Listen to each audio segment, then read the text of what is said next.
7 ಕೋಟಿ ಕರ್ನಾಟಕದ ಜನಸಂಖ್ಯೆಯಲ್ಲಿ 1.5 ಕೋಟಿ ಮುಸಲ್ಮಾನರು ಮತ್ತು ಕ್ರೈಸ್ತರೇ 1.5 ಕೋಟಿ ಜನಸಂಖ್ಯೆ ಇದ್ದಾರೆ. ಇವತ್ತು 2025ರ ಇವತ್ತಿನ ಲೆಕ್ಕಾಚಾರ ನೋಡಿದ್ರೆ ಹೆಚ್ಚು ಕಡಿಮೆ 1.5 ಕೋಟಿ ಮತಾಂತರಗೊಂಡಂತಹ ಕ್ರೈಸ್ತರು ಮತ್ತೆ ಮುಸಲ್ಮಾನರು ಇದ್ದಾರೆ.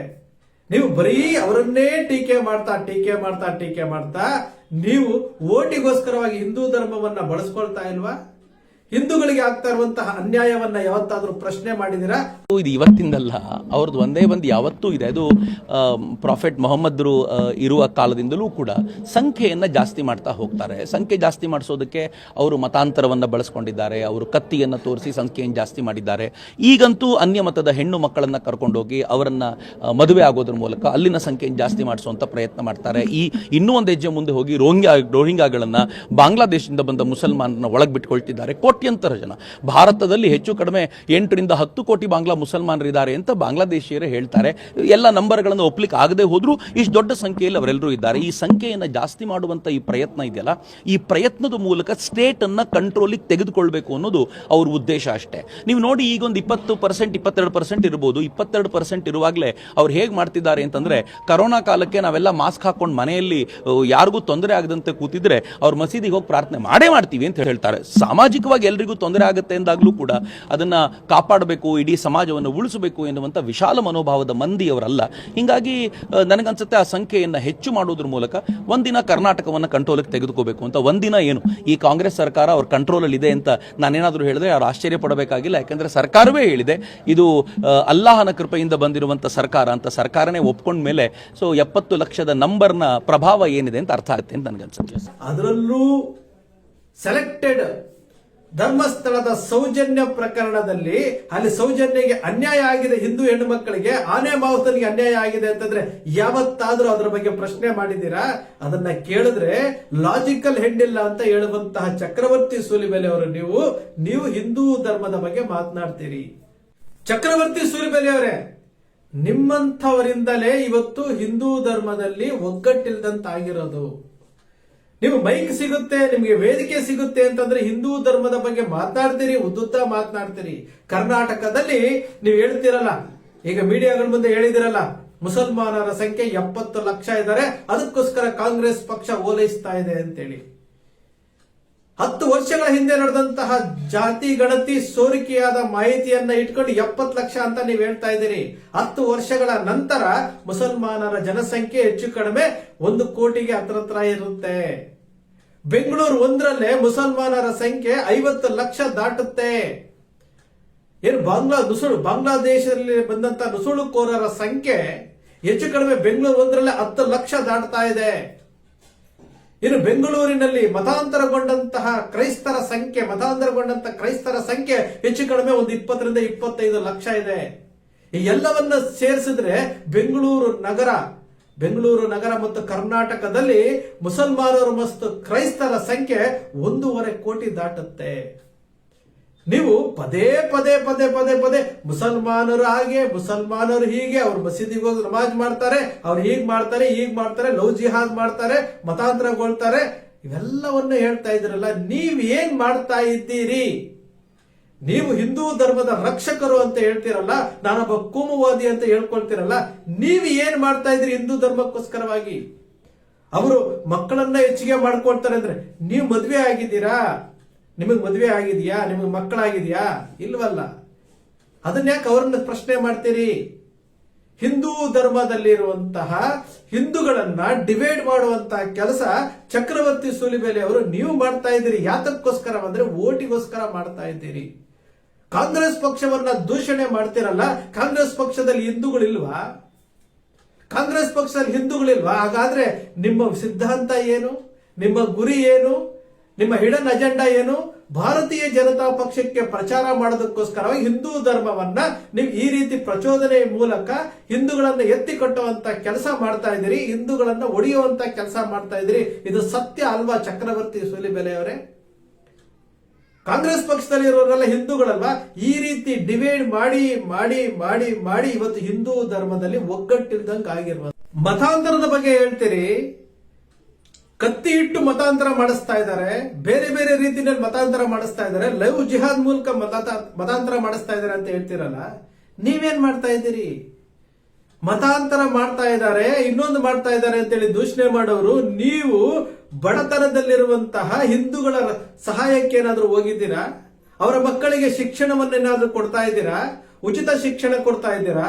ಕಡಿಮೆ ದರದಲ್ಲಿ ಶಿಕ್ಷಣ ಕೊಡ್ತಾ ಇದ್ದೀರಾ? ಹಿಂದೂಗಳ ಕಷ್ಟಗಳಿಗೆ ನೀವೇನಾದ್ರೂ ಆಗ್ತಾ ಇದ್ದೀರಾ? ಇಲ್ವಲ್ಲ. ಇವತ್ತು ಹಿಂದೂ ಸಂಘಟನೆಗಳು ನಡೆಸ್ತಾ ಇರುವಂತಹ ಶಾಲೆಗಳಲ್ಲಿ ಫೀಸ್ ಎಷ್ಟು ಗೊತ್ತಾ? ಡೊನೇಷನ್ ಎಷ್ಟು ಗೊತ್ತಾ? ಬಿಲ್ಡಿಂಗ್ ಫೀಸ್ ಎಷ್ಟು ಗೊತ್ತಾ? ಇದನ್ನೇನಾದ್ರೂ ತಿಳ್ಕೊಂಡಿದ್ದೀರಾ? ಇಲ್ವಲ್ಲ. ವ್ಯಾಪಾರೀಕರಣ ಆಗಿರುವಂತಹ ಸಮಯದಲ್ಲಿ ನೀವು ವೇದಿಕೆ ಸಿಗುತ್ತು, ಮೈಕ್ ಸಿಕ್ತು ಅಂತ ತಕ್ಷಣನೇ ಇನ್ನೊಂದು ಧರ್ಮವನ್ನ ಟಾರ್ಗೆಟ್ ಮಾಡಿಕೊಂಡು ನಾನು ಫೇಮಸ್ ಆಗ್ಬೇಕು, ನಾನು ಚಾಲ್ತಿಯಲ್ಲಿ ಇರಬೇಕು ಅಂತ ಮಾತನಾಡುವುದನ್ನ ಫಸ್ಟ್ ಬಿಡಬೇಕು. ಹಿಂದೂಗಳಿಗೆ ಅನ್ಯಾಯ ಆಗ್ತಾ ಇದೆ ಅಂತಂದ್ರೆ ಆ ಹಿಂದೂ ಅನ್ಯಾಯ ಆಗ್ತಾ ಇರೋದನ್ನ ಪ್ರಶ್ನೆ ಮಾಡಿ ಅವರಿಗೆ ಸಹಕಾರ ಕೊಡಬೇಕು. ಈ ಕೆಲಸವನ್ನ ಮಾಡದೆ ಬರೀ ಮುಸಲ್ಮಾನರನ್ನ ಟೀಕೆ ಮಾಡ್ತಾ, ಬರೀ ಕ್ರೈಸ್ತರನ್ನ ಟೀಕೆ ಮಾಡ್ತಾ ನೀವು ಲೈಮ್ ಲೈಟ್ಗೆ ಬರಬೇಕು ಅಂತೇಳಿ ಮಾಡ್ಕೊಳ್ತಾ ಇದ್ದೀರಲ್ಲ, ಇದು ನಿಮಗೆ ನೀವೇ ಮಾಡ್ಕೊಳ್ತಾ ಇರುವಂತಹ ಆತ್ಮವಂಚನೆ ಅಂತ ಹೇಳ್ತೇನೆ. ಇಡೀ ಹಿಂದೂ ಧರ್ಮವನ್ನ 2014ರ ನಂತರ ಯಾವ ರೀತಿ ಬಳಸ್ಕೊಳ್ಳಲಾಗ್ತಾ ಇದೆ, 1992ರ ನಂತರ ಯಾವ ರೀತಿ ಬಳಸ್ಕೊಳ್ಳಲಾಗ್ತಾ ಇದೆ, ಓಟಿಗೋಸ್ಕರ ಬಳಸ್ಕೊಳ್ಳಲಾಗ್ತಾ ಇದೆ. ನಾವೆಲ್ಲ ಹಿಂದೂ, ನಾವೆಲ್ಲ ಒಂದು ಅಂತ ಹೇಳುವಂತಹ ನೀವು ಓಟಿನ ಆಧಾರದ ಮೇಲೆ ಕಾಂಗ್ರೆಸ್, ಜೆಡಿಎಸ್, ಬಿಜೆಪಿ ಅಂತೇಳಿ ಡಿವೈಡ್ ಮಾಡ್ತೀರಿ. ಜೆಡಿಎಸ್ ಪಕ್ಷ ಏಕಾಂಗಿಯಾಗಿದ್ದಾಗ ಜೆಡಿಎಸ್ ಪಕ್ಷವನ್ನ ಟೀಕೆ ಮಾಡುವಂತವರು, ಜೆಡಿಎಸ್ ಪಕ್ಷ ಬಿಜೆಪಿಗೆ ಬಂದು ಮೈತ್ರಿ ಆಗಿದ ತಕ್ಷಣ ಜೆಡಿಎಸ್ ಪಕ್ಷವನ್ನ ಹೊಗಳುವಂತವರು ನೀವು ಅನ್ಯ ಧರ್ಮದವರ ಬಗ್ಗೆ ಮಾತನಾಡ್ತೀರಿ. ಮುಸಲ್ಮಾನರು ಅವರು ಪ್ರತಿನಿತ್ಯವೂ ಸಹ ಅವರು ನಮಾಜ್ ಮಾಡ್ತಾರೆ, ಮಸೀದಿಗೆ ಹೋಗ್ತಾರೆ, ಅವರನ್ನು ಒಗ್ಗಟ್ಟಿದೆ. ಅವರ ಈದ್ ಮಿಲಾದ್ ಮೆರವಣಿಗೆಯಲ್ಲಿ ಲಕ್ಷಾಂತರ ಜನ ಒಗ್ಗಟ್ಟಿನಿಂದ ದೇವರ ಸ್ತುತಿಯನ್ನ ಪಠಣ ಮಾಡ್ತಾ ಅವರು ಒಗ್ಗಟ್ಟನ್ನ ತೋರಿಸ್ತಾರೆ, ದೇವರ ಸ್ತುತಿಯನ್ನು ಪಠಣ ಮಾಡ್ತಾರೆ. ಅದೇ ನಮ್ಮ ಹಿಂದೂ ಧರ್ಮದಲ್ಲಿ ಒಂದು ಗಣೇಶ ಚತುರ್ಥಿ, ಗಣೇಶನ ಮೆರವಣಿಗೆ ಮಾಡ್ತೀರಿ. ಗಣೇಶನ ಮೆರವಣಿಗೆನಲ್ಲಿ ಯಾವ ರೀತಿ ಮಾಡ್ತೀರಿ? ಅಶ್ಲೀಲವಾದಂತಹ ಸಾಂಗ್ಗಳನ್ನ ಹಾಕೊಂಡು, ಡಿಜೆಗಳನ್ನ ಹಾಕೊಂಡು ಕುಡಿದು ಕುಪ್ಪಳಿಸಿ ಗಣೇಶನನ್ನ ಕೂರಿಸಿ ಈ ರೀತಿ ಮಾಡ್ತಾ ಇರೋದನ್ನ ಯಾರು ಪ್ರಶ್ನೆ ಮಾಡೋದಿಲ್ಲ. ಅದು ಭಕ್ತಿ ಅಲ್ಲ, ಅದು ಮನರಂಜನೆಗೋಸ್ಕರವಾಗಿ ಗಣೇಶ ಮೂರ್ತಿಯನ್ನ ಇಟ್ಟು ಮನರಂಜನೆಗೆ ಮಾಡುವಂತಹ ಕೆಲಸ ಅಲ್ವಾ ಇದು? ಇಂತಹದ್ರ ಬಗ್ಗೆ ಜಾಗೃತಿ ಮೂಡಿಸ್ಬೇಕಲ್ಲ ಚಕ್ರವರ್ತಿ ಸೂಲಿಬೆಲೆ ಅವರೇ. ಇವತ್ತು ಕರ್ನಾಟಕದಲ್ಲಿ ಮುಸಲ್ಮಾನರು 1 ಕೋಟಿ ಜನಸಂಖ್ಯೆಗೆ ರೀಚ್ ಆಗ್ತಾ ಇದ್ದಾರೆ. 7 ಕೋಟಿ ಕರ್ನಾಟಕದ ಜನಸಂಖ್ಯೆಯಲ್ಲಿ 1.5 ಕೋಟಿ ಮುಸಲ್ಮಾನರು ಮತ್ತು ಕ್ರೈಸ್ತರೇ 1.5 ಕೋಟಿ ಜನಸಂಖ್ಯೆ ಇದ್ದಾರೆ. ಇವತ್ತು 2025ರ ಇವತ್ತಿನ ಲೆಕ್ಕಾಚಾರ ನೋಡಿದ್ರೆ ಹೆಚ್ಚು ಕಡಿಮೆ 1.5 ಕೋಟಿ ಮತಾಂತರಗೊಂಡಂತಹ ಕ್ರೈಸ್ತರು ಮತ್ತೆ ಮುಸಲ್ಮಾನರು ಇದ್ದಾರೆ.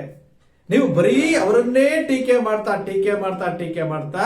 ನೀವು ಓಟಿಗೋಸ್ಕರವಾಗಿ ಹಿಂದೂ ಧರ್ಮವನ್ನ ಬಳಸ್ಕೊಳ್ತಾ ಇಲ್ವಾ? ಹಿಂದೂಗಳಿಗೆ ಆಗ್ತಾ ಇರುವಂತಹ ಅನ್ಯಾಯವನ್ನ ಯಾವತ್ತಾದ್ರೂ ಪ್ರಶ್ನೆ ಮಾಡಿದಿರಾ? ಅದರಲ್ಲೂ ಸೆಲೆಕ್ಟೆಡ್ ಧರ್ಮಸ್ಥಳದ ಸೌಜನ್ಯ ಪ್ರಕರಣದಲ್ಲಿ ಅಲ್ಲಿ ಸೌಜನ್ಯಗೆ ಅನ್ಯಾಯ ಆಗಿದೆ, ಹಿಂದೂ ಹೆಣ್ಣು ಮಕ್ಕಳಿಗೆ, ಆನೆ ಮಾವುತನಿಗೆ ಅನ್ಯಾಯ ಆಗಿದೆ ಅಂತಂದ್ರೆ ಯಾವತ್ತಾದ್ರೂ ಅದರ ಬಗ್ಗೆ ಪ್ರಶ್ನೆ ಮಾಡಿದ್ದೀರಾ? ಅದನ್ನ ಕೇಳಿದ್ರೆ ಲಾಜಿಕಲ್ ಹೆಡ್ ಇಲ್ಲ ಅಂತ ಹೇಳುವಂತಹ ಚಕ್ರವರ್ತಿ ಸೂಲಿಬೆಲೆ ಅವರು ನೀವು ಹಿಂದೂ ಧರ್ಮದ ಬಗ್ಗೆ ಮಾತನಾಡ್ತೀರಿ. ನೀವು ಓಟಿಗೋಸ್ಕರವಾಗಿ ಹಿಂದೂ ಧರ್ಮವನ್ನ ಬಳಸ್ಕೊಳ್ಳೋದನ್ನ ಫಸ್ಟ್ ಬಿಡಬೇಕು.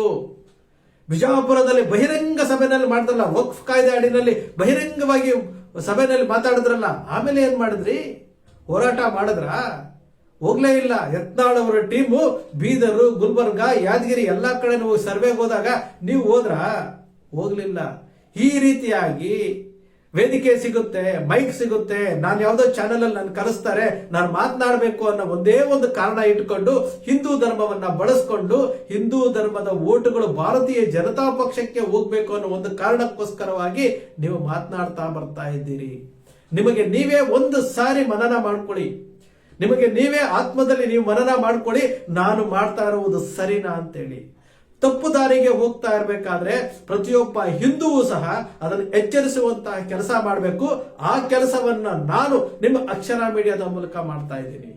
ಸುಳ್ಳುಗಳನ್ನ ಹೇಳ್ಕೊಂಡು ದಾರಿ ತಪ್ಪಿಸಿದಂತಹ ಚಕ್ರವರ್ತಿ ಸೂಲಿಬೆಲೆ ಅವರು ನೀವು ಮಾಡಿರುವಂತಹ ತಪ್ಪುಗಳನ್ನ, ನೀವು ಹೇಳಿರುವಂತಹ ಸುಳ್ಳುಗಳನ್ನ ನೀವು ಮನನ ಮಾಡಿಕೊಂಡು ಪಶ್ಚಾತ್ತಾಪ ಪಡಬೇಕು, ಪಶ್ಚಾತ್ತಾಪದಿಂದ ಜನರ ಕ್ಷಮೆ ಕೇಳಬೇಕು ಅನ್ನೋ ಒಂದು ಕಾರಣಕ್ಕೋಸ್ಕರವಾಗಿ ನಿಮ್ಮ ಅಕ್ಷರ ಮೀಡಿಯಾದಲ್ಲಿ ಪದೇ ಪದೇ ಪದೇ ಚಕ್ರವರ್ತಿ ಸೂಲಿಬೆಲೆ ಒಬ್ಬ ಒಳ್ಳೆಯ ವಾಗ್ಮಿ, ದೇವರು ಒಳ್ಳೆ ವಿದ್ಯೆ ಕೊಟ್ಟಿದ್ದಾನೆ, ಸರಸ್ವತಿ ಒಲಿದಿದ್ದಾಳೆ ಅಂತಹ ವ್ಯಕ್ತಿ ಜಾಗೋ ಭಾರತ್ ಅಂತ ಮಾಡ್ತಾ ಇದ್ದಂತಹ ಸಮಯದಲ್ಲಿ ಅದಾದ ನಂತರ ಕಂಪ್ಲೀಟ್ ಆಗಿ 2014 ನಂತರ ಯಾವ ರೀತಿ ಇವರು ಬದಲಾವಣೆ ಆದ್ರೂ ಒಂದು ಪಕ್ಷದ ಓಟಿಗೋಸ್ಕರವಾಗಿ ತಮ್ಮತನವನ್ನ ಬಿಟ್ರಲ್ಲ ಅನ್ನೋ ಒಂದು ನೋವಿನಿಂದ ಪದೇ ಪದೇ ನಿಮ್ಮ ಅಕ್ಷರ ಮೀಡಿಯಾದಲ್ಲಿ ಅವ್ರ ಬಗ್ಗೆ ನಾವು ಮಾತನಾಡ್ತಾ ಇರ್ತೀವಿ. ಯಾಕೆಂದ್ರೆ ದಾರಿ ತಪ್ಪಿರುವಂತದ್ದು, ಧರ್ಮವನ್ನು ಪಕ್ಷಕ್ಕೆ ಇಡುವಂತದ್ದು, ಇವತ್ತು ಮುಸಲ್ಮಾನರಲ್ಲಿರುವಂತಹ ಆ ಒಗ್ಗಟ್ಟು, ಕ್ರೈಸ್ತಲ್ಲಿರುವಂತಹ ಗುಪ್ತಗಾಮಿನಿಯಾಗಿ ಅವರು ಏನು ಮತವನ್ನ ಗಟ್ಟಿ ಮಾಡ್ಕೊಳ್ತಾ ಇರುವಂತದ್ದು ನಮ್ಮ ಹಿಂದೂ ಧರ್ಮದಲ್ಲಿ ಯಾಕೆ ಬರ್ತಾ ಇಲ್ಲ ರೀ?